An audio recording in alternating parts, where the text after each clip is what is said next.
Shri Sachchidananda Sadhguru Sainath Maharaj key జై.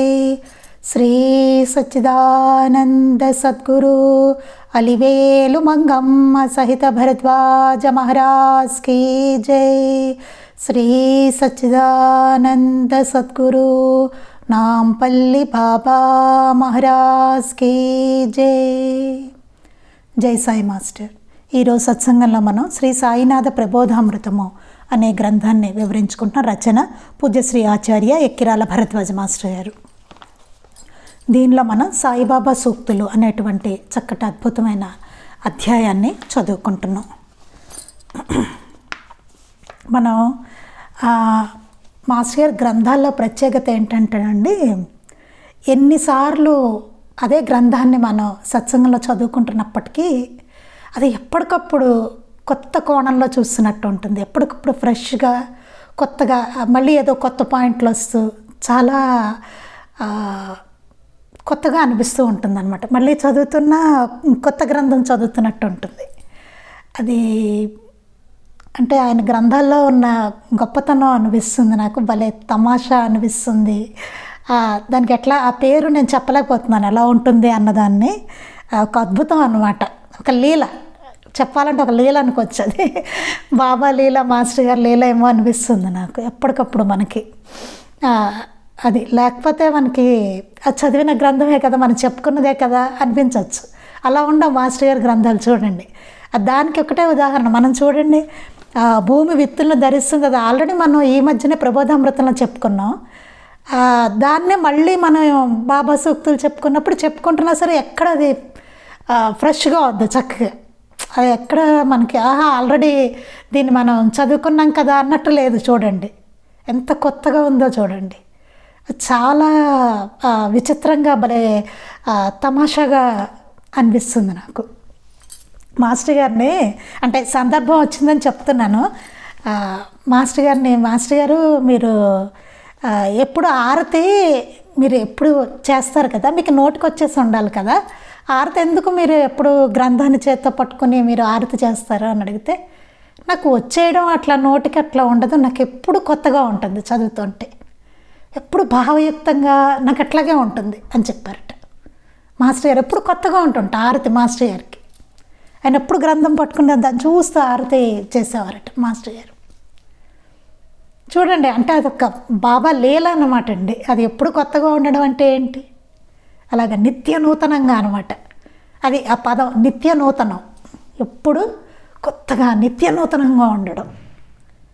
అది అట్లా మనకు అనిపించడం కూడా లీల, బాబా లీల ఒక విధంగా వరం కూడానండి. బాబా ఇచ్చేటువంటి లీల అది ఒక అనుభవం అన్నమాట అండి. అది అదృష్టం కూడా అట్లా ఉండగలగడం కూడా. అది ఒక సత్సంగంలో ఉన్న ఒక పవర్ అని కూడా అనుకోవచ్చు. మాస్టర్ గారి శక్తి అని కూడా మనం అనుకోవచ్చు. గ్రంథాల్లో ఉన్న ప్రభావం అని కూడా మనం అనుకోవచ్చు.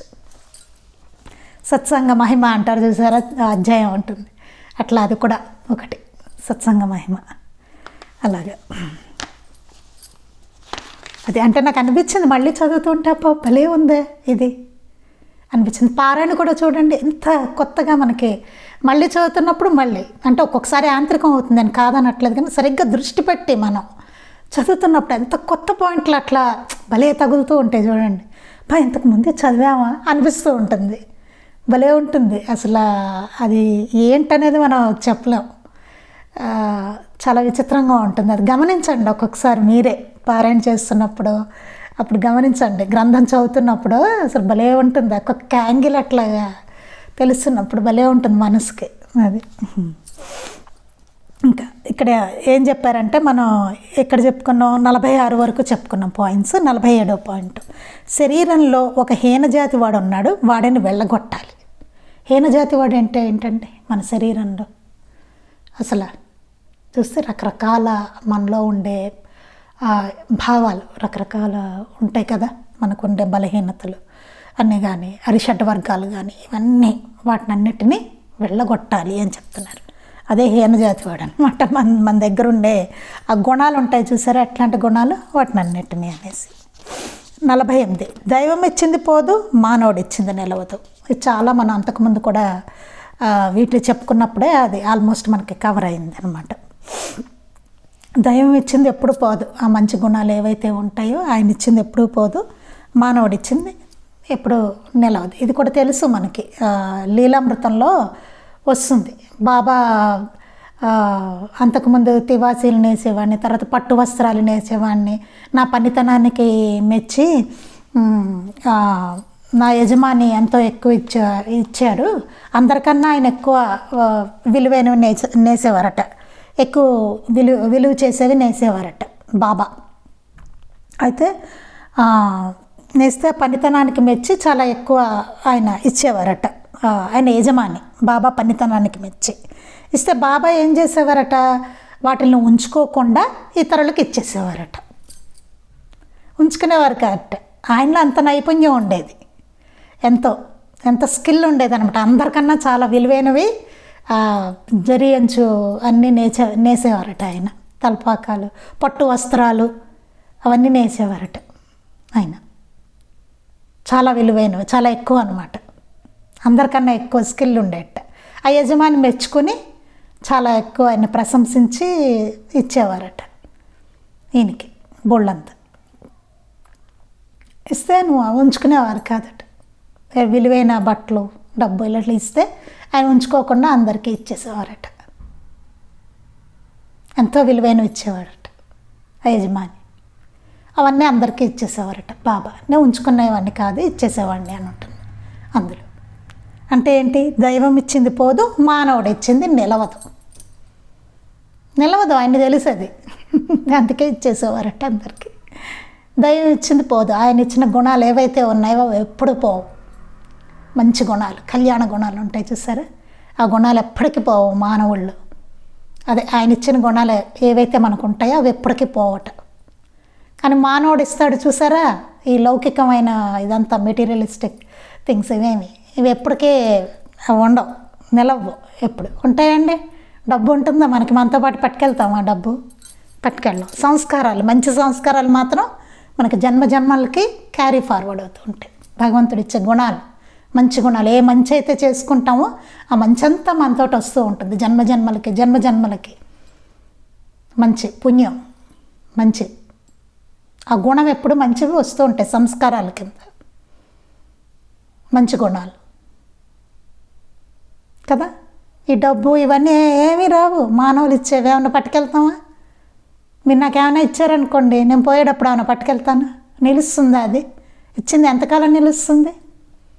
డబ్బులే ఇచ్చారనుకోండి ఎంతకాలం నిలుస్తుంది? ఏమైనా వస్తువులు ఇచ్చారనుకోండి ఎంతకాలం నిలుస్తాయి? ఉంటాయా? అందుకే మానవులు ఇచ్చేవి నిలవు. భగవంతుడు ఇచ్చే మంచి సంస్కారాలు, మంచి గుణాలు, అవి మనం ఏవైతే వాటిని సంపాదించుకుంటే అవి ఎప్పటికీ ఉంటాయి అనమాట, జన్మలకి ఉంటాయి. అవన్నీ భగవత్ ప్రసాదం, మంచి సంస్కారాలు, అవే అలవరుచుకోవాలి, అవే వస్తాయి ఎప్పుడు మనకి వచ్చేది. 49 మనుషులు వారంతా ఒకరి నుంచి ఒకరు ఇంకొకరు వేరనుకుంటారు, కానీ అదే పొరపాటు. నేను నీలో ఉన్నాను, నీవు నాలో ఉన్నావు, ఇలా భావన చేస్తుండు, అదే అనుభవం అవుతుంది అని చెప్తున్నారు. మనుషులు ఏంటి, మనం అంతా అనుకుంటాం ఒకళ్ళ నుంచి ఒకళ్ళు వేరు, అంత మనకు ఆ వేరన్న భావనే ఎప్పుడూ ఉంటుంది, అంతే కదా. నేను అనుకుంటా, మీరు అనుకుంటా, అట్లానే ఉంటుంది. వీడు వేరు, వాడు వేరు, ఇట్లాంటి భావాలే ఉంటాయి. అందరం ఒకటి అనుకోం మనం, అసలు ఒకలా ఎవరిని అందరినీ ఒకలా మనం చూడం, అందరూ ఒకటే అనే భావన మనకు ఉండదు. కానీ అదే పొరపాటు, వేరు అనుకుంటాం, కానీ అది పొరపాటు అని చెప్తున్నారు అక్కడ. ఈ వేరు అనుకోవడం అనేది పొరపాటు. నేను నీలో ఉన్నాను, నీవు నాలో ఉన్నావు, ఇలా భావన చేస్తుండు, అదే అనుభవం అవుతుంది అన్నారు. అట్లా భావం చేయి. నేను నీలో ఉన్నాను, నీవు నాలో ఉన్నావు, అట్లా భావం చేయి, అప్పుడు అదే అనుభవం అవుతుంది అన్నారు. ఎంత కష్టం చూడండి అట్లా భావన చేయడం. నేను నీలో ఉన్నాను, నీవు నాలో ఉన్నావు, అట్లా భావన చేయి, అప్పుడు వేరనే భావన పోతుంటా. ఇద్దరం ఒకటే, అంతే కదా. నేను మీరు ఒకటే, మీరు నేను ఒకటే, వేరు కాదు. ఇంకా వేరేముంది, ఉన్నదంతా ఒకటే. అప్పుడు ఏమైంది, ఉన్నదంతా ఆయన. అప్పుడు ఉన్నదంతా మనమే అప్పుడు. ఇంక తేడా ఏముంది? ఒక్కటే.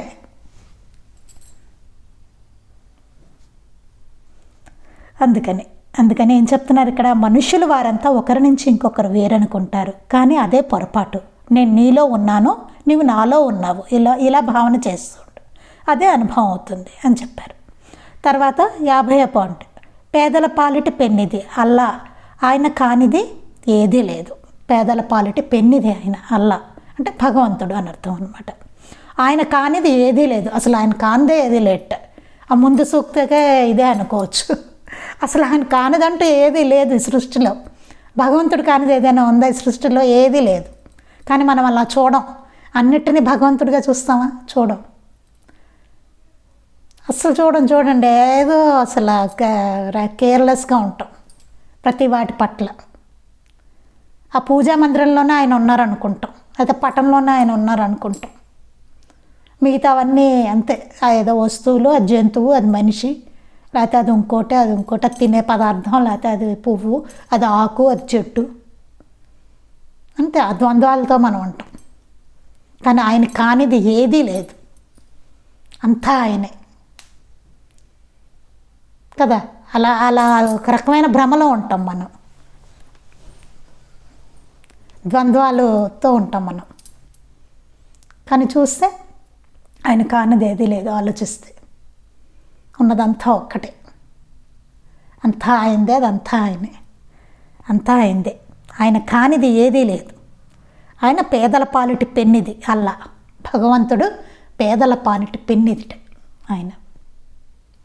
అందుకే ఎవరిని చులకనగా మాత్రం అసలు చూడకూడదని చెప్పారండి. పేదల పాలిటి పెన్నిదిట. మన బాబా ఎలా ఆయన ఆదరించారో పేదల్ని మనం చూసాం, నిస్సహాయుల్ని, పేదల్ని ఆయన ఎంతలాగా దరిచేర్చుకున్నారో మనం మహనీయులు అందరి చరిత్రల్లోనూ అలాగే ఉంటుంది. ఎంతో ప్రేమతో ఆయన ఆదరించారు వాళ్ళని. ఇది 51, వాదించవద్దు. 10 మాటలకు ఒక్క మాటతో సమాధానం ఇవ్వాలి. ఎప్పుడు వాదన వల్ల ఏమవుతుందండి? అహం బలపడుతుంది.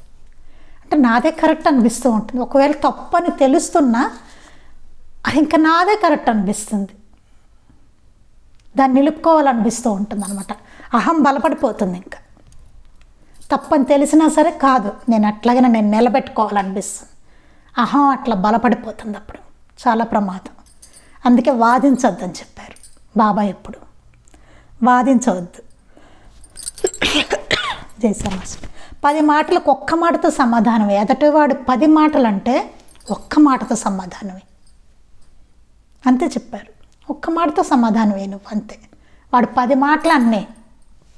మనం కూడా మాటకు మాట అంటున్నాం అనుకోండి, వాడో మాట, మనో మాట, ఇలాగా. వాడు 50 అంటాడు, మనం 100 అంటాం. ఎందుకంటే దానికి ఇంకా అసలు అంతం ఉండదు. ఇంకా వాడు 10 మాటలు అంటే నువ్వు ఒక్క మాటతో సమాధానం అని చెప్పారు.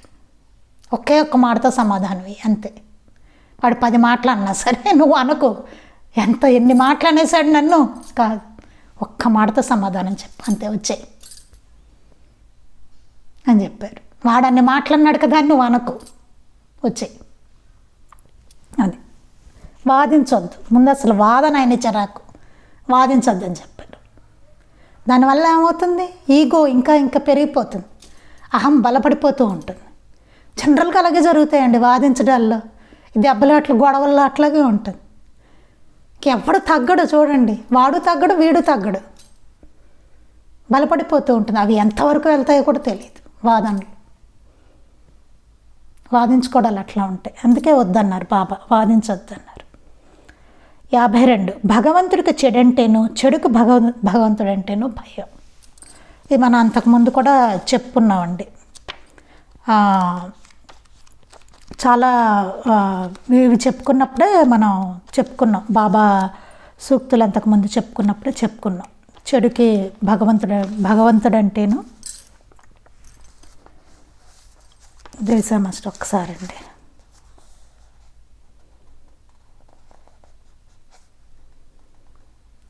పేదల పాలిటి పెన్నిది అయిపోయి. భగవంతుడికి చెడంటేనో, చెడుకు భగవంతుడంటేనో భయం. భగవంతుడు చెడున్న చోట ఏమవుతుందండి? భగవంతుడు ఉండడు. భగవంతుడు ఉన్నాడంటే అక్కడ మంచి లేదు కదా, చెడే ఉంది. అంటే ఏంటి? చీకటి ఉన్న చోట వెలుగు ఉండదు, అంతే కదా. అలాగా అందుకని చెడంటేను చెడు ఉన్న చోట భగవంతుడు ఉండడు. అందుకని అలా చెప్పారనమాట. చెడుకు భగవంతుడికి చెడు అంటేను, చెడుకు భగవంతుడు అంటేను భయం అని చెప్పారు. అంటే చీకటి ఉన్న చోట వెలుతురు ఉండదు, వెలుతురు ఉన్న చోట చీకటి ఇంకా ఉండదు కదా, వెలుతురు ఉంటే చీకటి ఉండదు అక్కడ. అదే దాని అర్థం, అంతే. ఆ చెడు ఉన్న చోట ఆయన ఉండరు.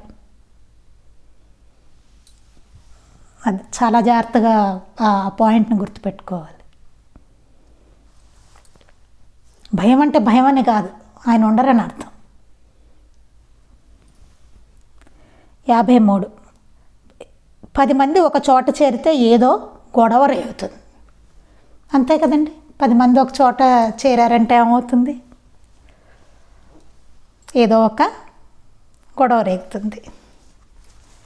10 మంది ఒక చోట చేరితే అక్కడ ఖచ్చితంగా ఏదో ఒకటి గొడవ రేగుతుంది. మామూలుగా బాగానే ఉంటుంది, ఇద్దరు మాట్లాడుకుంటుంటే బాగానే ఉంటుంది.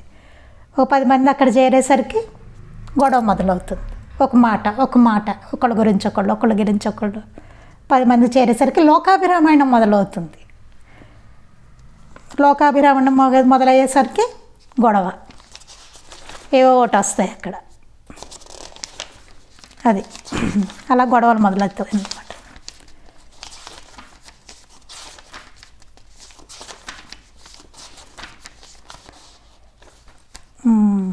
తర్వాత నన్ను సరిగ్గా వినియోగిస్తే నీకు చక్కగా సేవ చేస్తా అంటుంది ధనం. నన్ను సరిగ్గా వండితే నీకు బాగా ఉపకరిస్తా అంటుంది అన్నం. ఇది ఆల్రెడీ అంతకుముందు ఒకసారి చెప్పుకున్నాం మన సూక్తి. దీన్నే మళ్ళీ మనం చెప్పుకుందామండి, బాగుంటుంది. ఇది పెద్దదే, ఇది అంతకుముందు చెప్పుకున్నదే సూక్తి. మళ్ళీ ఒకసారి మనం చెప్పుకుందాం. సద్గురు వాక్యోపదేశంలో ఇది చెప్పుకోవడం జరిగింది, మళ్ళీ ఒకసారి చెప్పుకుందాం. నన్ను సరిగా వినియోగిస్తే నీకు చక్కగా సేవ చేస్తూ ఉంటుంది ధనం. నన్ను సరిగా వండితే నీకు బాగా ఉపకరిస్తూ ఉంటుంది అన్నం. సరిగ్గా వినియోగించబడిన ధనం, సరిగ్గా వండిన అన్నం వల్లే మనకు శక్తిని, ఆధ్యాత్మిక లౌకిక స్వస్థతను చేకూరుస్తుందని, లేకుంటే సరిగ్గా ఉడకని అన్నం వల్లే వ్యర్థమే కాక కష్టదాయకం కూడానని దీని సారాంశం. ఇది చూడాలి, చాలా ఇంపార్టెంట్. ఇది నేను మళ్ళీ వెనక్కి వెళ్ళి చెప్తున్నానండి. ఆ రోజు భూమి విత్తులను ధరిస్తుందని చెప్పుకున్నాం కదా, అలాగే దీన్ని కూడా మళ్ళీ మనం చదువుకుంటున్నాం అన్నమాట. సరిగ్గా వినియోగించబడిన ధనాన్ని సరిగ్గా వినియోగించాలి ఎప్పుడైనా సరే. అది సరిగ్గా వినియోగించబడిన ధనం సరిగ్గా వండిన అన్నం వల్లే. అన్నాన్ని మనం సరిగ్గా వండితే ఎలా మనకి శక్తి ఇస్తుంది, అలాగే ఆధ్యాత్మికంగా లౌకికంగా స్వస్థతను చేకూరుస్తుంది. సరిగ్గా అన్నం వండితే మనకేమవుతుంది? అన్నం చక్కగా ఉడికి అన్నాన్ని చక్కగా వండామనుకోండి, వండితే ఏమవుతుంది? శరీరానికి అది శక్తినిస్తుంది తిన్నప్పుడు. ఆధ్యాత్మిక లౌకిక స్వస్థతను చేకూరుస్తుంది. అది మన శరీరానికి కూడా బలాన్ని ఇస్తుంది.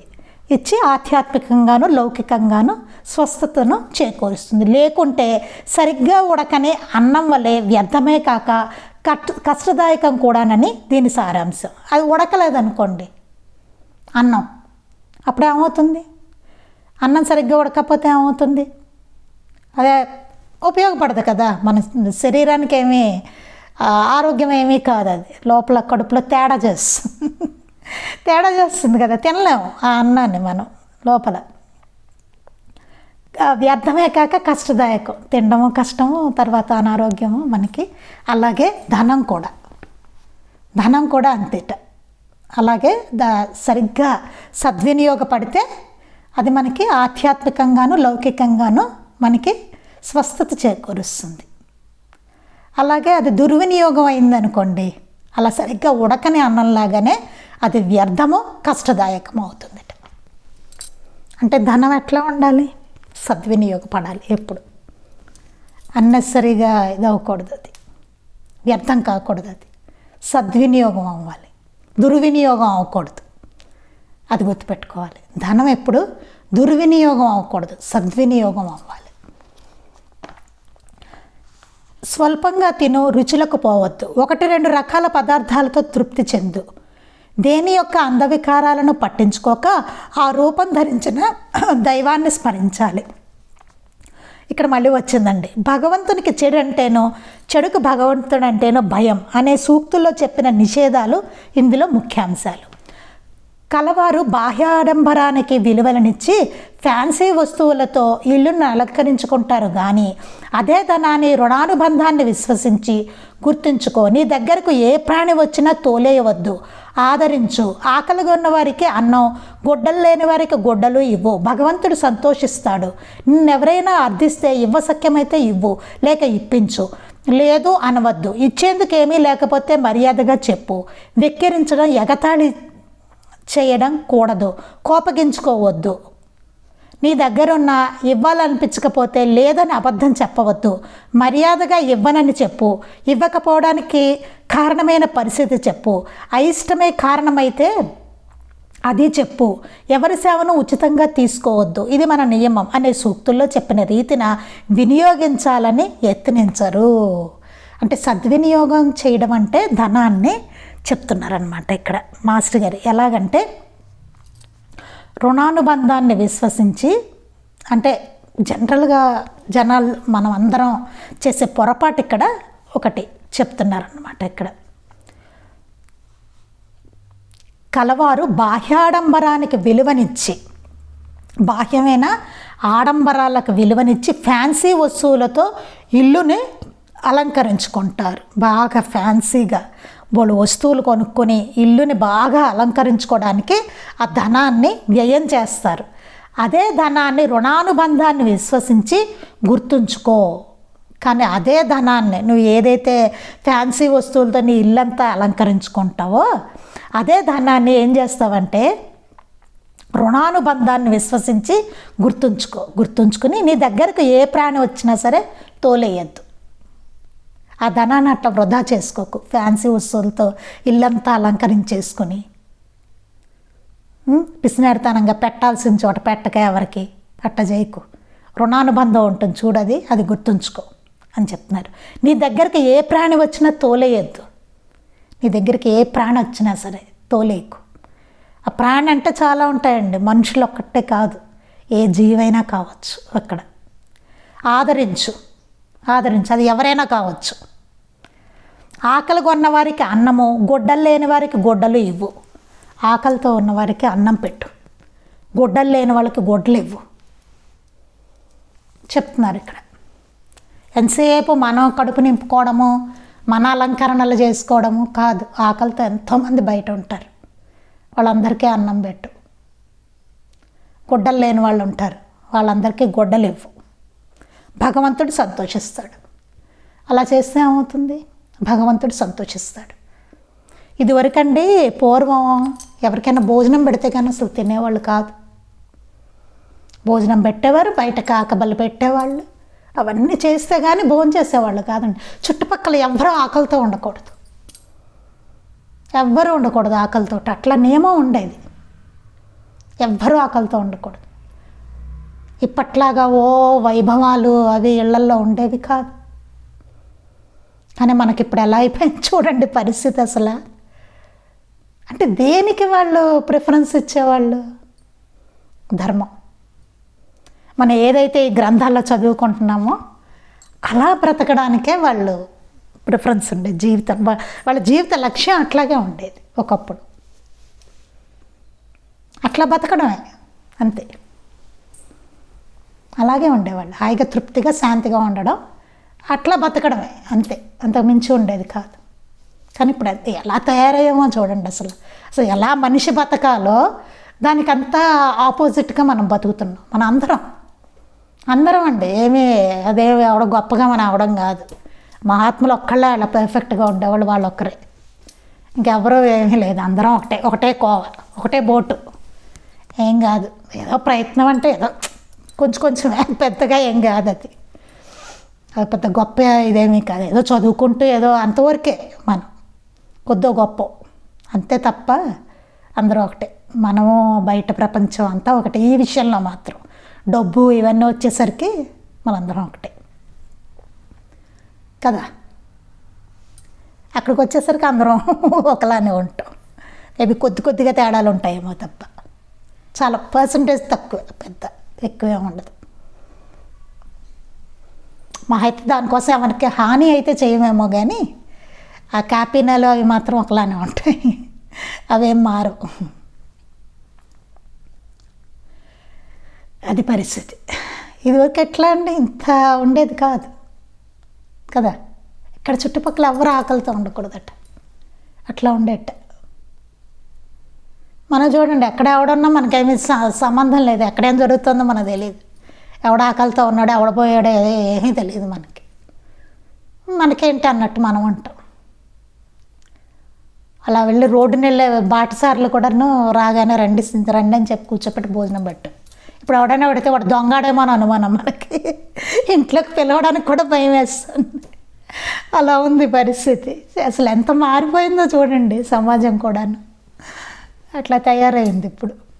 సరే వాటెవర్, ఏం జరుగుతుంది కానీ అది కాకపోయినా ఇప్పుడు పరిస్థితులకి తగినట్టుగా మనం ఏం చేయగలము అని ఆలోచించుకొని, ఇప్పుడు పరిస్థితులకు తగినట్టుగా మనం మాస్టర్ గారు చెప్పినట్టుగా ఏం చేయగలం అని ఆలోచించి, తిండి లేని వారికి తిండి, గుడ్డలు లేని వారికి గుడ్డలు ఇవ్వాలి. రుణానుబంధాన్ని గుర్తుపెట్టుకోవాలి. నీ దగ్గరికి ఏ ప్రాణి వచ్చినా తోలేవద్దు, ఆదరించు అని చెప్తున్నారు. అప్పుడేంటి, భగవంతుడు సంతోషిస్తాడట. నిన్నెవరైనా అర్థిస్తే ఇవ్వశక్యమైతే ఇవ్వు, లేక ఇప్పించు. మన ఎవరైనా అర్థించినప్పుడు ఇవ్వగలిగితే ఇవ్వాలి, ఇవ్వశక్యమైతే, లేక ఇప్పించాలి. లేదు అనవద్దు, అంతేగానే అబద్ధం చెప్పకూడదు. నా దగ్గర లేదు ఎట్లాంటివి చెప్పొద్దని చెప్తున్నారు అక్కడ. లేదు అని మాత్రం చెప్పద్దు. ఇచ్చేందుకు ఏమీ లేకపోతే మర్యాదగా చెప్పు. నిజంగా ఇవ్వడానికి ఏమీ లేదనుకోండి, నిజంగా లేనప్పుడు మర్యాదగా చెప్పాలి. వెక్కిరించడం, ఎగతాళి చేయడం అట్లాంటిది కూడదు. వెక్కిరించడాలు, ఎగతాళి చేయడాలు అలాంటివి చేయొద్దు. కోపగించుకోవద్దు. నీ దగ్గర ఉన్న ఇవ్వాలనిపించకపోతే లేదని అబద్ధం చెప్పవద్దు. మర్యాదగా ఇవ్వలేనని చెప్పు. ఇవ్వకపోవడానికి కారణమైన పరిస్థితి చెప్పు. అయిష్టమే కారణమైతే అదే చెప్పు. ఎవరి సేవను ఉచితంగా తీసుకోవద్దు, ఇది మన నియమం కావాలి అని చెప్పిన రీతిలో వినియోగించాలని యత్నించరు. అట్లా సద్వినియోగం చేయని ధనం ఉడకని అన్నంతో సమానం. ఇలా ఎప్పుడైతే మనం సద్వినియోగం చెయ్యమో ధనాన్ని, అది ఉడకని అన్నంతో సమానం. మనకేం శరీరానికి ఎట్లా అయితే స్వస్థతని చేకూర్చదో, ఎలా పనికిరాదో తినడానికి, అలాగే ఆ ధనం కూడా అట్లాంటిది. దుర్వినియోగం అన్నమాట. అది సద్వినియోగంలోకి రాదు ఆ ధనం. భగవంతుడు ఏం మెచ్చుకోడు అది. అంతేకాదు, గుడివాడ తాలూకాలోని కురుముద్దల గ్రామంలో నివసించిన అవధూత పిచ్చమ్మ గారి మాటల్లో ఈ సత్యం మరింత స్పష్టంగా ప్రకటమైంది. కలవారు ఆమెను దర్శించినప్పుడు ఆమె, ఒరే నీకెంతో రోత ఉందిరా, పేదవారికి అన్నం పెట్టు, గుడ్డలివ్వు, ముందు జన్మలో కూడుంటుంది అనేవారు. ఆమె ఇక్కడ పిచ్చమ్మ గారు అని ఒక అవధూత ఉండేవారు అనమాట. ఆవిడ ఎవరైనా ఆమెను కలవారు ఎవరైనా అంటే మంచి రిచ్ పీపుల్ ఎవరైనా ఆవిడని దర్శించినప్పుడు ఆవిడ అనేవారట, ఒరే నీకెంతో రోత ఉందిరా నీ దగ్గర అనేవారట. పేదవాళ్ళకి అన్నం పెట్టు, పేదవాళ్ళు ఎవరైనా ఉంటే వాళ్ళకి అన్నం పెట్టు, గుడ్డలివ్వు, ముందు జన్మలో అప్పుడు నీకు కూడుంటుంది, తినడానికి నీకు కూడుంటుంది. పేదవాళ్ళకి అన్నం పెట్టి గుడ్డలిస్తే నీకు ముందు జన్మలో కూడుంటుంది అనేవారట. ఇక్కడ రోతలంటే ధనాడంబరాలతో సేకరించబడిన ఆడంబరమైన వస్తు విలాసాలనే అర్థం. ఇక్కడ రోత అంటే ఏంటంటే బాగా ధనంతోనూ ఆడంబరాలతోనూ సేకరించబడిన వస్తు విలాసాలని అర్థం. ఆడంబరాలు బాగా ఆడంబరంగా చేసుకోవడం అన్నమాట. వస్తు విలాసాలు, మంచి వస్తువులు అన్నీ సేకరించుకోవడం. విలాసాలు అంటే ఇప్పుడు బయట అంతా జరుగుతున్నవన్నీ అవే. ఏ పెళ్ళికి వెళ్ళినా, ఫంక్షన్కి వెళ్ళినా చూస్తూనే ఉంటాం మనం. ఎలా ఫుడ్ ఎట్లాగా అయిపోతూ ఉంటుందో చూడండి. వేస్టేజ్, ఆడంబరాలు ఎంత ఆడంబరంగా జరుగుతాయో చూడండి. ఇక నేను చెప్పక్కర్లే, తెలుసు, మనం బయట అంతా చూస్తూనే ఉంటాం ఆడంబరాలు. తిండి లేని వాళ్ళు ఎంతమంది ఉన్నారు, బట్టలు లేని వాళ్ళు ఎంతమంది ఉన్నారు బయట. అది విలాసాలు, ఎంత విలాసాలో చూడండి. శ్రీ సాయి చెప్పిన పై సూక్తులను ఆచరించాలన్న విషయమే భోగి కంటే యోగి ఎప్పుడూ మెరుగే. రాజై ఉండి బిచ్చగాని దుస్తులు ధరించేవాడే మంచివాడు. ఇది గుర్తుపెట్టుకోవాలి. భోగి కంటే యోగి ఎప్పుడూ మెరుగే. భోగి కన్నా యోగి ఎప్పుడూ మెరుగే. అంత భోగి అంటే ఏంటంటే బాగా భోగంతో ఉండేవాడు. ఆ భోగంతో ఉండేవాడి కన్నా ఎప్పుడు యోగి ఎప్పుడు మెరుగుటండి. యోగి అంటే ఎలా ఉంటుంది? ఆయనకేం భోగం ఉండదు, భోగభాగ్యాలు ఏమైనా ఉంటాయండి ఆయనకి. కానీ ఎప్పుడు మెరుగుటే, ఆయన చాలా మెరుగుటే. బాబా చెప్పిన సూక్తిట అది. చూడండి మరి, సూక్తి టా కాదు, సూక్తి బాబా చెప్పింది.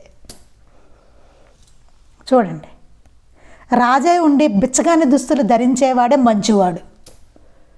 రాజైనా సరే బిచ్చగాని దుస్తులు ధరించేవాడు మంచివాడు. అంటే ఎంత ధనం ఉన్నా నువ్వు ఎంత సింపుల్గా ఉంటే అంత వాడు మంచివాడు. అలాగే ఉండాలని చెప్తున్నారు. నువ్వు ధనవంతుడు అయినా సరే చక్కగా దాన ధర్మాలు చేస్తూ నువ్వు చక్కగా సింపుల్గా లైఫ్ లీడ్ చేయి. ఆ డబ్బును అంతటిని సద్వినియోగం చేయి. అట్లా ఉండు. అది దాని అర్థం. రాజే ఉండి బిచ్చగాని దుస్తులు ధరించడం అంటే మంచివాడు. అలాంటి వాడే మంచివాడు. డబ్బు ఉన్నది ఎందుకండి? నలుగురికి ఉపయోగపడడానికి. డబ్బు ఉన్నట్టండి ఖర్చు అంటే అట్లా కాదండి. ఖర్చు చేయడానికి ఖర్చు అంటే అట్లా కాదు. ఖర్చు అంటే ఇష్టం వచ్చినట్టు మన దానికోసం కాదు, ఇతరులకు ఉపయోగపడేలాగా సద్వినియోగం చేయడానికి, సద్వినియోగానికి, భగవతర్పణంగా సద్వినియోగం చేయడానికి. ఆ పాయింట్ కూడా ఉందండి, భగవతర్పణంగా. లేకపోతే మళ్ళీ అది రుణానుబంధంగా అవుతుందన్నమాట. అంటే నేను వీడికి చేశాను సహాయం, వీడు నాకు ఎప్పుడు చేస్తాడు, నాకు కష్టం వచ్చినప్పుడు వీడు చేయలేదే, ఇట్లా తయారవుతాయి. అవన్నీ మళ్ళీ వేరే ఇందులోకి వస్తాయి. అవన్నీ అది రుణానుబంధాలు అవుతాయి. అది కాదు, భగవతర్పణంగా చేయాలి దాన్ని. వాళ్ళల్లో కూడా బాబా ఉన్నారు, బాబాకి చేస్తున్నాను అని చేయాలి. ఒక్కో దానికి ఒక్కొక్క రకమైన ఫలితం ఉంటుంది. అన్నదానానికి చెప్పుకున్నాను చూసారా ఉదాహరణలు. అన్నదాన ఏ భావంతో, అలాగే ఇది కూడా అంతే. ఏది చేసినా దాని ఫలితం ఎట్లా ఉంటుంది అనేది అది భావన లోపల భగవతర్పణ బుద్ధితోటి చేయాలన్నమాట. అది ఇంకా మాస్టర్ గారు ఏం చెప్పారన్నది రేపు మనం చెప్పుకుందాం. శ్రీ సచ్చిదానంద సద్గురు సాయినాథ్ మహారాజ్ కీ జై. శ్రీ సచ్చిదానంద సద్గురు అలివేలు మంగమ్మ సహిత భరద్వాజ మహారాజ్ కీ జై. శ్రీ సచ్చిదానంద సద్గురు నాంపల్లి బాబా మహారాజ్ కీ జై. గురుదేవ దత్త అవధూత చింతన. లోకా సమస్తాః సుఖినో భవంతు. లోకా సమస్తాః సుఖినో భవంతు. లోకా సమస్తాః సుఖినో భవంతు. జై సాయి మాస్టర్.